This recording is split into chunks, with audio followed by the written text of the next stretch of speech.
Hello friends, आं अबंसा बसुमतारी आरो नोंथांमोना नायगासिनो दङ आंनि चेनेल I love अबंसा। नोंथांमोननो आङो फोरमायखादोंमोन सिगांनि भिडिअ जे आङो बे 53थि बोसोरसालिया जथुमा दुलाराय बर' फरायसा आफादनि बेयावहाय आङो मोनसे नङा मोनसे स्पेशियेल भिडिअ हगारगोन आरो दिनै आङो बे स्पेशियेल भिडिअखौ आङो दायो खालामनो थांगासिनो दङ। आङो मोनसे थिखानानै दोनदों जे मोनसे स्पेशियेल भिडिअ बानायगोन आरो दायो आङो दङ एक्जिबिशननि दरखंनि सेरावहाय आरो दायो हाबैगोन। सिगाङावनो जोङो बे स्पेशियेल भिडिअनि थाखाय आंनो नांगौ गांसे आर'नाइ आरो बे आर'नाइखौ जोङो दायो बायनो थांगोन। स' भिडिअखौ नोंथांमोना जोबजासिम नाय आरो जायफोर बिथांमोना आंनि चेनेलाव गोदानै फैदों प्लिज अननानै चेनेलखौ साबस्क्राइब खालामनायजों लोगोसे लाइक शेयार कमेन्ट खालामनो दाबाव। स' बेखौ मिजिंथिबाय आरो दायो आंनि जि थिखानाय मोनसे स्पेशियेल भिडिअ बेखौ आङो दायो जागायनोसै नङाब्ला बिदिब्ला नोंथांमोनखौ लानानै थांनि आङो एक्जिबिशनसिम। स' नायबाय थादो। आंनो नांगौ दायो गांसे आर'नाइ जेरावनाखि आङो आंनि थिखानाय मोनसे जि स्पेशियेल भिडिअ बेनि थाखाय आङो दायो फैदों आर'नाइ गलायाव आरो दायो जोङो गांसे आर'नाइ लानि नङा होमब्ला गांसे आर'नाइ हरलाय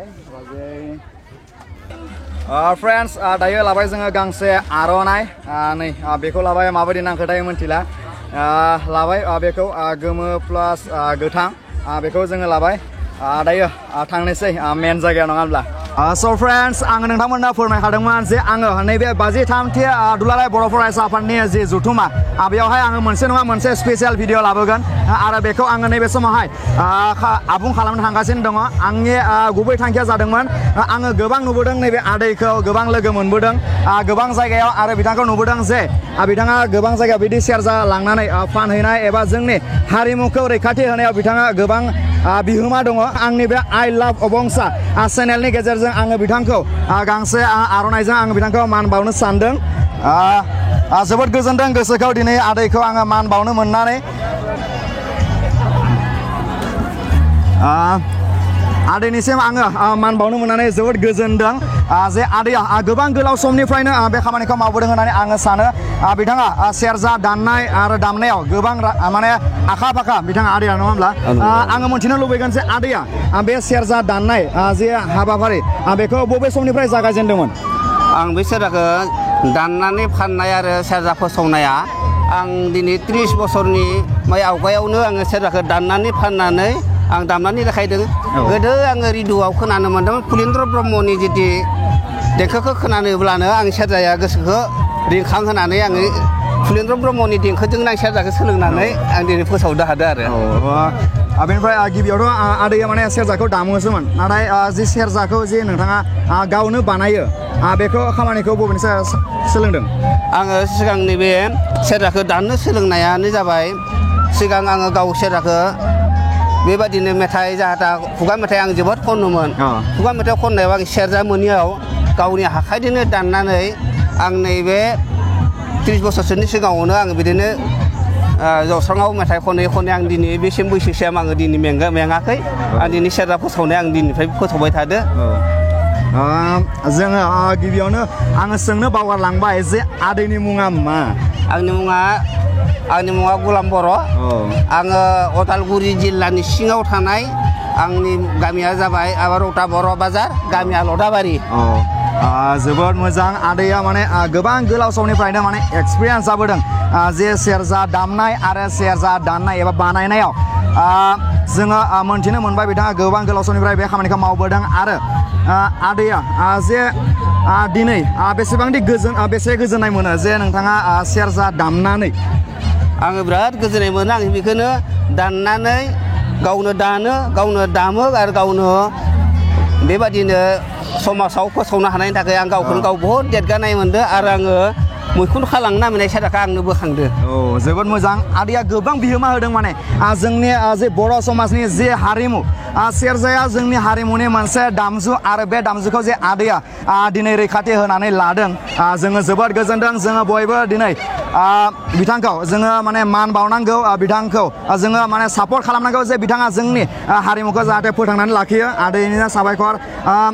आदैया नोंथाङा जि सेरजा दानो बे सेरजा दामनायखौ नोंथाङा गुबुननो फोरोंनो सानो ना साना? आं जोबोद सानो। आं बयखौबो आङो बुंबाय थायो जेनेबा फैनानै आंनि खाथियाव नोंथांमोना सेरजाखौ दामनो सोलोंफै होननानै आङो बुंबाय थायो बिथांमोना सोरबा सोरबा बहुत मानसियानो बिदि सोलोंनो गोसो गैया आङो बहुत दुखु नाङो जेनेबा आङो दामनानै नोंथांमोना दामनो गोसो गैया दामनाय सोलों दामनो सोलोंनो गोसो गैया दामनाय सोलों गैया मेथाइ खननो फै होननानै आं जोबोद थुलुंगा होयो बिथांमोना गोसो होआ आरो माने आदैया दिनै गाव माने फोरोंनोबो गोसो बिथाङा दिनै नाथाय गोबां सुबुङानो माने बेखौ माने बजबनानै लाया जे दानि गोबां सुबुङानो माने सेरजाखौ दामनो रोङा एक्सुवेलि आंबो दामनो रोङा सेरजाखौ थेवबो आङो सोलोंनो नाजागोन जे आदैनि कन्टेक्टखौ लानानै आङो माने सोलोंनो नाजागोन आङो नैबे समावहाय जोंनि नायगिरिफोरनिसिम आदैनि जे मबाइल नाम्बार बेखौ नोंथाङा होनो हागोन नामा हागोन ना बिदिब्ला आदैनि जे मबाइल नाम्बार बेखौ खनसे बुंनानै होदो जाहाथे बयबो आदैखौ कन्टेक्ट खालामनानै सोलोंनो हायो बेफोरखौ आदैया बुंनाब्ला मोजां जायो नाम्बारखौ आंनि कन्टेक्ट नाम्बारा जाबाय 763884207 आदैया बिथांनि कन्टेक्ट नाम्बारखौ नोंथांमोननो फोरमायनानै होबाय आङो आदैनि जे कन्टेक्ट नाम्बार बेखौ आङो आंनि डिसक्रिपसनाव होगोन नोंथांमोना आदैनि बे मबाइल नाम्बारखौ लानानै नोंथांमोना आदैनिसिम कन्टेक्ट खालामनो हागोन आरो सोलोंनो हागोन नोंथांमोना आरो नैबे समावहाय जोङो जोबथारनायाव आदैनि जे गोदै मिलौदो सेरजा दामनाय बे सेरजा दामनायखौ जोङो नैबे समाव खोनासंगोन स' बिदिब्ला आदैखौ दोंसे मिलौदो देंखोजों सेरजा दामना होनो थाखाय खावलायबाय आदैखौ गावनि मानसिखौ लानो थाखाय खावलायदों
साबायखर आदै जोंनो मिलौदो दोंसे मेथाइ सेरजानि देंखोजों खोनासंहोनायनि थाखाय आरो आङो नैबे समाव गोजोनबाय आदैखौ जे मान बावनो मोननानै लोगोसे आङो सानो बिदियैनो आदैया बे हाबाफारिखौ एबा बे आखाइनि हाबाखौ खामानिखौ गुबुननोबो फोरोङो बेखौ आङो मिजिंथिबाय जाहाथे इयुनाव लागि बे माने जोंनि दामजुआ जे जोंनि हारिमु महरै थांनानै थालाङो बेखौ मिजिंथिनायजों लोगोसे आदैनिसिम साबायखर बावबाय आरो लोगोसे नोंथांमोनाबो जाहाथे गोसोआव थुलुंगा ला जे सेरजा दामनायखौ सोलोंनो आरो आङो बेखौनो मिजिंथिनायजों लोगोसे आंनि बे 53थि बोसोरसालिया जथुम्मा दुलाराय बर' फरायसा आफादनि बेयाव जे आं नोंथांमोननो फोरमायदोंमोन जे आङो मोनसे नङा मोनसे स्पेसियेल भिडिअ हगारगोन बेनो आंनिफ्राय मोनसे स्पेसियेल भिडिअआ आदैखौ मान बावनाय बेनोमोन आरो बे स्पेसियेल भिडिअखौ आङो एसेबां फोजोबनो सानबाय गोजोन्थों बयनिसिमबो आरो बे भिडिअखौ जेसे हायो शेयार खालाम बेखौनो मिजिंथिनाय थाबाय गोजोन्थों खुलुमबाय आंनि गेजेरजों बेखिनि थुलुंगा मोननायनि थाखाय फंबाय मुङा जाहाथे इयुनाव बिदिनो गोजोनै आंखौ मोगा मोगि लाफायनो मोनगोन आंखौ आरो बेबायदिनो नुबाय थागोन आं आरो सेस्था लाबावगोन खुलुमबाय गोजोनबाय